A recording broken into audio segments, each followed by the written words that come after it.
10 апреля в отеле «Илдыс» собрались 150 экспертов из 20 стран, чтобы найти ответы на вопрос, как сохранить будущее нации в условиях глобального потепления. Конференция стала пространством, где экономические расчеты переплелись с художественными образами. В холле отеля развернулась фотовыставка, запечатлевшая хрупкую красоту туркменских ландшафтов. Этот синтез науки и искусства задал тон пятичасовому марафону идей, завершившемуся конкретными решениями по адаптации водного сектора и механизмам зеленого финансирования. В ходе конференции были представлены два ключевых результата проекта – дорожная карта национального плана адаптации и концепция финансирования адаптационных мероприятий. Оба документа рассмотрели в контексте других инициатив, направленных на повышение устойчивости экономики страны к последствиям изменения климата. Совместная работа государственных структур, частного сектора и научного сообщества дает надежду на то, что Туркменистан сможет не только адаптироваться к изменениям климата, но и выйти на новый уровень устойчивого развития.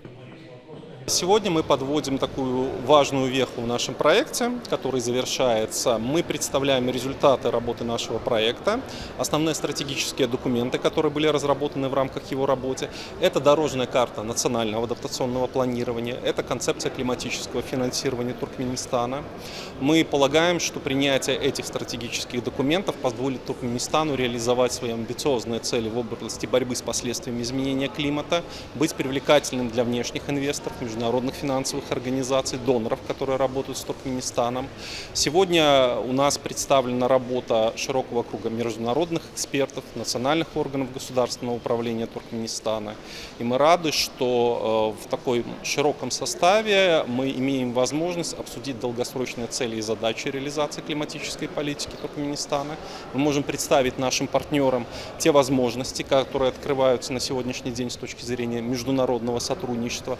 И будем, безусловно, признательны органам государственного управления Туркменистана за дальнейшую совместную системную работу в этом направлении. В ближайшие годы Туркменистан будет очень активно работать вместе с программой развития ООН и с другими международными организациями и донорами над тем, чтобы реализовать вот все те положения в области борьбы с негативными последствиями изменения климата, о которых мы сегодня говорим.